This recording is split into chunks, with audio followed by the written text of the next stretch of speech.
This is a good list that I've put together, inspired by a couple of others and my own contribution, and I'd like to share this list with you. First, learning the power of purpose. A person who has purpose in their life, they have something to go for, some meaning. One writer described it, for some people it becomes a magnificent obsession.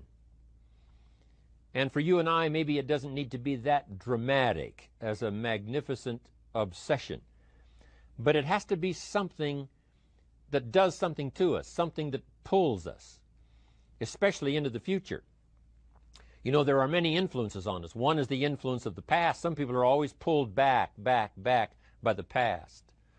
Some people are always pulled aside by the distractions.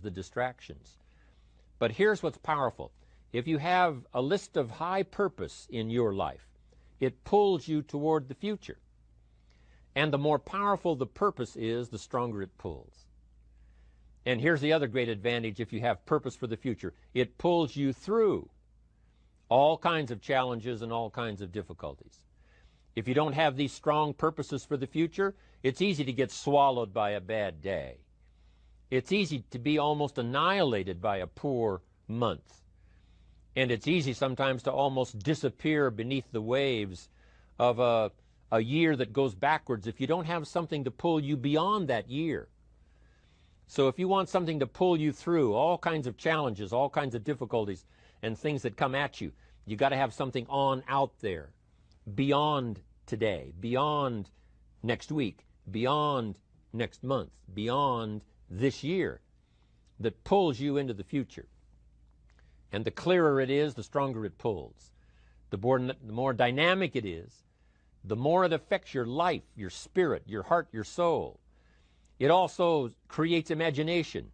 It gets your mind working on how to achieve that purpose. And if your mind will work, and if your heart works, and if your spirit works, and if you have good input, like good ideas, I'm telling you, there isn't anything you can't accomplish. So that's one of the great powers that'll make a variable of you, and that is purpose. Here's the next one, self-confidence. Where does self-confidence come from? And this is the best advice I can give you on that. Not neglecting, first of all, the small daily disciplines. Self-confidence really comes from feeling good about yourself. And one of the best ways to feel good about yourself is at the end of the day to know that you poured it on. You did your best. If you conducted a meeting, you did the best you could. If you made a phone call, it was the best phone call you could possibly make. If you wrote a letter, it wasn't a casual letter, it was your best letter. At the end of those kind of days, when you feel good about yourself, self-confidence starts to rise. You know that if you can have this kind of a good day, you can have another one the next day, and those days become the weeks become the months, and the month becomes a powerful year. Self-confidence comes from the lack of neglect. If you will not neglect to do the small daily disciplines, that's where self-confidence comes from. Part of good health is self-confidence. I know I'm going to be healthy.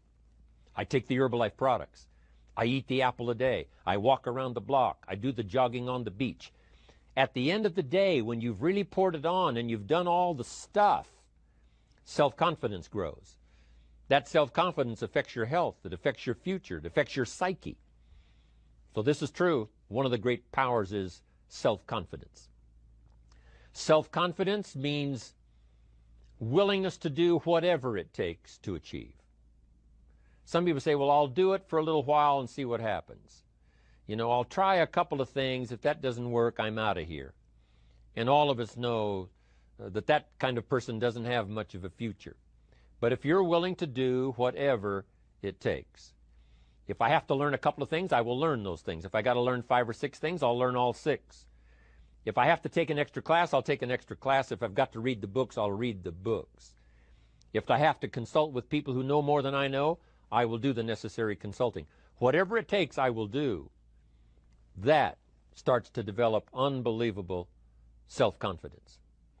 Self-confidence also comes from the ability to rise above your circumstances, to rise above what happens, the petty little things, the discouraging things that would sink everyone else's ship except yours, that would cause someone else to quit early in the day, but you keep going. That kind of willingness to overcome all circumstances, whether it's the little challenges or the big challenges. If you're willing to do that, I promise you, this kind of power will work for you, and in you, the variable, it'll make a difference. The third on the list I had was enthusiasm. And here's what I wrote about enthusiasm. Enthusiasm that's powerful is mostly enthusiasm that is enthusiasm inside, 90%, 10% outside. We all know what the enthusiasm is like when somebody lets us see their enthusiasm, which is like the 90%, and only 10% of it is inside. But the enthusiasm that really affects people is not just being loud, but the enthusiasm that runs deep, the enthusiasm that comes from deep inside, created by self-confidence, created by purpose, created by genuine willingness to help other people. That kind of enthusiasm, knowing that you're going to get the job done, knowing you're going to affect people, knowing you're going to have testimonials flowing in from all kinds of directions. That kind of enthusiasm. A lot of it is quiet. A lot of it is unheard. And the 10% that's heard, it rings a bell. People call it genuine enthusiasm because they know that what you say in the outward display of your enthusiasm is only a small tip of the iceberg of the enthusiasm you feel inside that really motivates you to do the best job you can. Next on my list to help you become the powerful variable is expertise. Wanting to excel in all of the skills and settling for nothing less than an outstanding performance. If you're willing to be the best in your field, if you're willing to demand of yourself excellence in skills, to be the best that you can possibly be, in the training, do the best you possibly can. In doing a workshop, do the best you possibly can. Developing the skills of using your personality, developing the skills of language, developing the skills of influence, developing the skills of organizing. If you're willing to be an expert in all of the skills, Herbalife has the way for you to invest those skills and not only make a handsome living, not only make a lot of money, but if you would so desire and if it would be your purpose, a chance to make your fortune. Expertise, excellence in skills. Here was the next one on my list, making a powerful contribution to you, the variable, and that is preparation. Well prepared. And preparation, of course, involves a whole lot of things. A big share of our life is preparing, getting ready. When we go to the first grade in school, we're just preparing for the second grade. After we've finished 2 grades, the 2 grades prepare us for number 3. Sometimes it seems like a long, excruciating time. And the time will just seem like it'll never come when we can finally have the performance that we really want. But it takes time to prepare. It takes time to get ready. And the decisions you make in the preparation time, those are the decisions that last for a lifetime. Preparing to have a good day. It's that preparing, maybe the night before, maybe the couple of days before the day that you're going to put everything together. The preparation for a meeting means that you've taken it serious. The preparation for doing a workshop means you're serious about the workshop. You want to make the best contribution. That kind of preparation is important. But here's preparation that's very vital, and that is to prepare yourself for success. Life seemingly does not wish to waste success on the unprepared. Life says, why waste a fortune on this person? They're not prepared to do the right things with it. They're not prepared to use it wisely. If a fortune was bestowed upon this unprepared person, it would probably be wasted.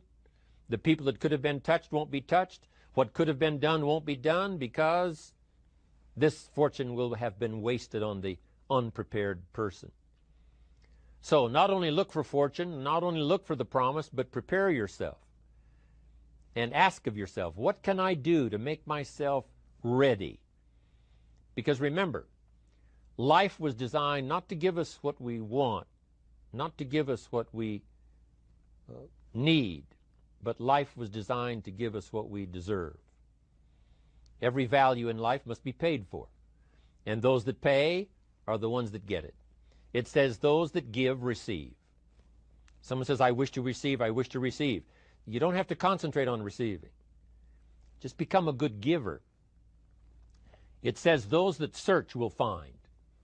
Someone says, well, I need to find some good ideas to help change my life for the future. Then to find good ideas, that doesn't come because you need them. It comes because you search for them. If you want good ideas, you got to go after them. You got to go to the class, you got to go to the workshop, you got to go to the training, go to the book, right? You got to go to the journal, right? Go where good ideas are being taught, go searching, go looking, because good ideas are not going to be wasted on those that are not seeking, searching, well prepared.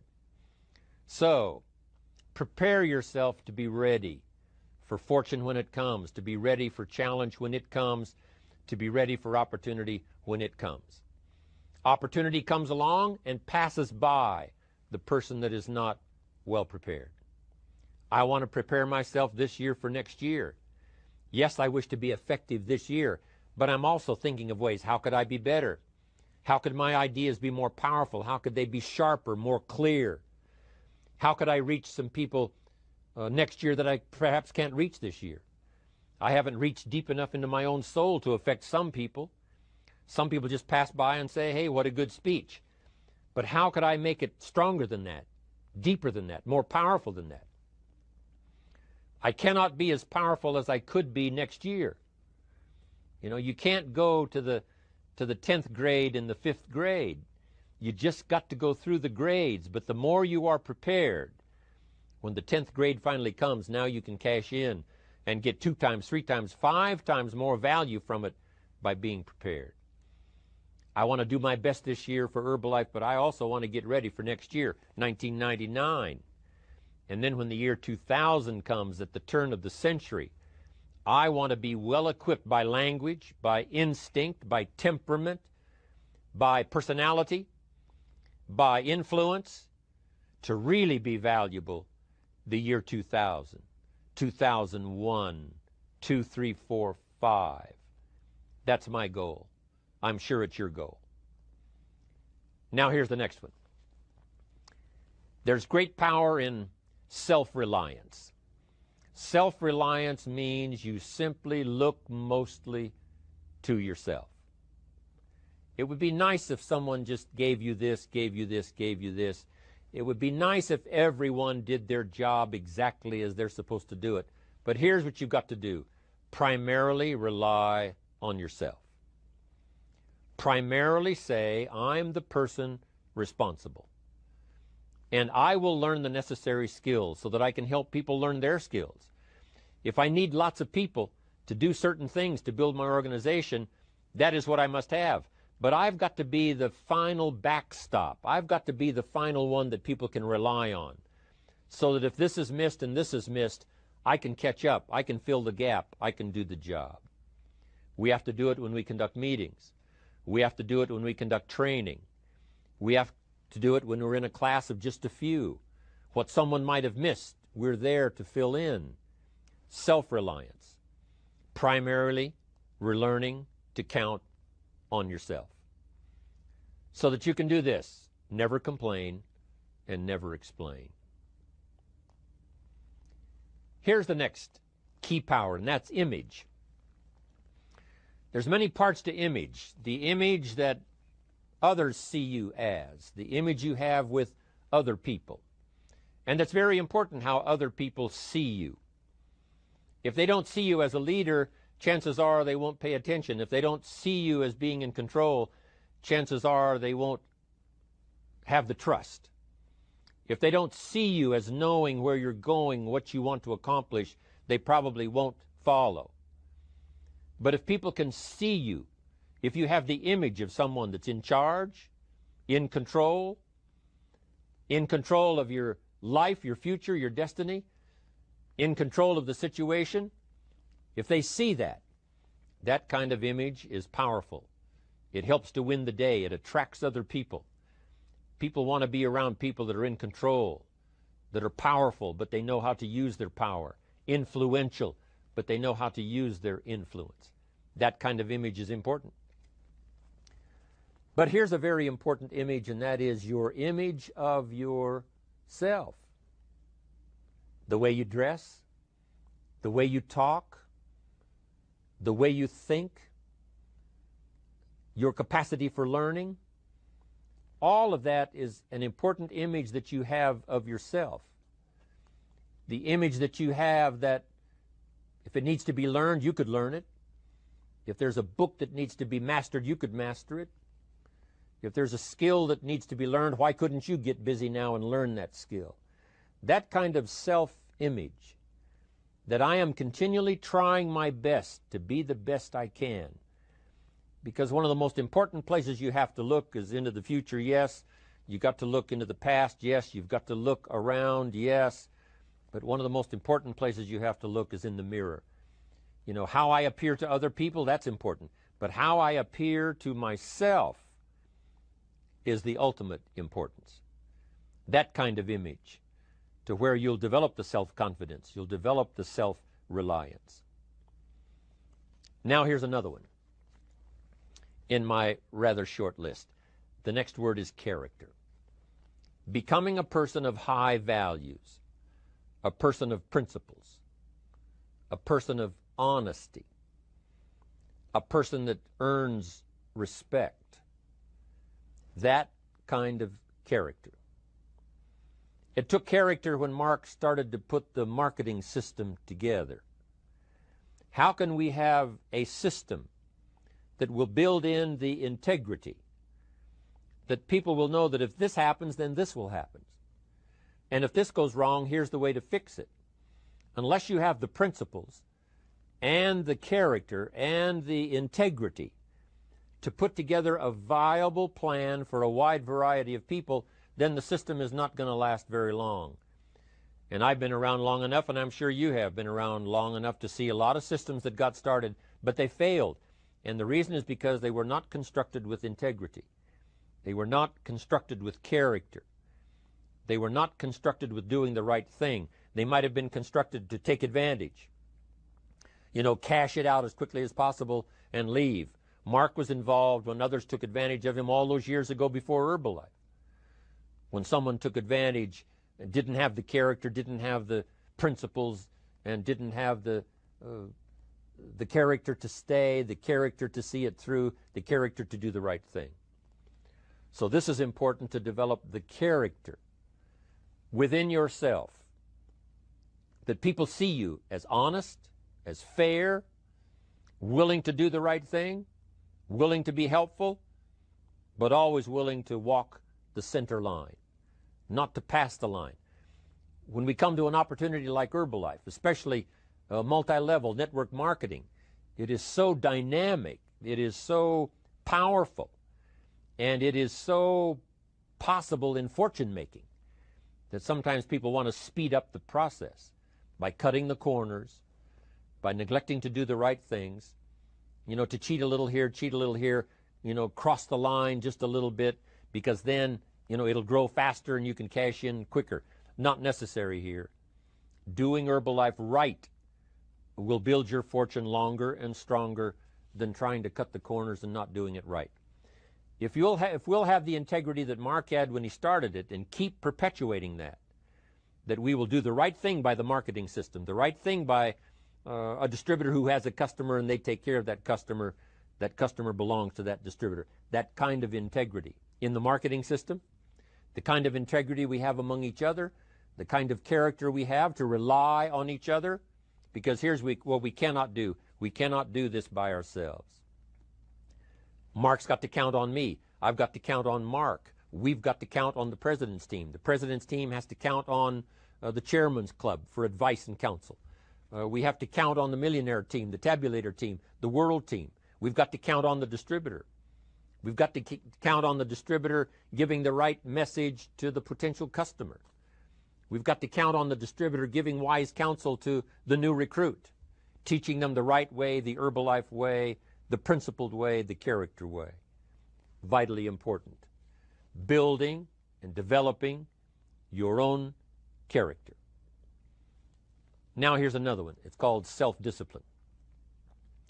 Self-discipline, all of us have a challenge with that. Because sometimes it's easy, and especially if you're working hard, doing the best you can, it's easy sometimes to let up and let it go. But remember, so many people, especially now that we're as big as we are around the world, are counting on what we do. At home office, they have to be careful. They have to be disciplined. It's easy for the person who ships the product from Herbalife says, oh, well, I'll wait until tomorrow to ship it. And then they go home and sleep like a baby. But the distributor who's waiting for that product doesn't sleep that night, or doesn't sleep when the product doesn't show on time. But if everybody will have the discipline to say, I will do the best job I can. I will make mistakes, of course, because we're all human, but I'll try to remedy those mistakes and do the best job I can. That kind of self-discipline that understands how important your part is in all of the functions that work. Coming to work on the set here, HBN, there's so many people that play a part. And each one of the parts that are played is necessary to put on the broadcast, make it viable, make it real, make it powerful. Any couple of them missing, and it would be a disaster. But all of it put together, and it works like a charm. Each person developing the self-discipline to do their part, do their job. Here's one more, and that is the power of extraordinary performance and demanding of yourself excellent results. This is so important. If you want to live extraordinary, you must do extraordinary. If you want an extraordinary income, you must do extraordinary things. If you want an extraordinary fortune, you must go with the demands of what it takes to have that fortune. Mark has made such a fortune, it's almost beyond comprehension what the numbers really are. But guess what he has the satisfaction of knowing? He earned it all. If he'd have been lax in the performance, Herbalife would not be here these 18 years later. Herbalife would have been a footnote in multi-level history. But because he performed year after year, the 3rd year and the 5th year, and the 7th year and the 10th year, and the 12th year and the 15th year, and now performing well in the 18th year, I'm telling you, that's what makes it such a viable fortune for Mark personally, of course, because he did the job. If we would ask of ourselves that kind of performance, and you've got to ask it of yourself. You know, I can't ask it of you. I would try to inspire you. I would try my best to share with you what it might taste like, what it's like to finally make your fortune. It happened for me. But here's what you must do. You must demand it of yourself. Society does not demand that you not have a heart attack. But if you want to escape having a heart attack, you must demand it of yourself. Society doesn't demand that you take Herbalife and improve your health. You have to demand it of yourself. Society doesn't demand that you jog around the block every morning. But if you want good health, you must demand it of yourself. Society doesn't demand that you read a couple of books a week and improve your intelligence and your knowledge. That you must demand of yourself. Society does not demand that you build a financial wall around your family nothing can get through. That's not a demand of society. But you must demand it, if you wish it, you must demand it of yourself. Society doesn't demand that you learn a list of 10 skills in order to ensure your own future and the future of your family. Society doesn't demand it, doesn't require it. It is not a law. But if you want the benefit, you must demand it of yourself.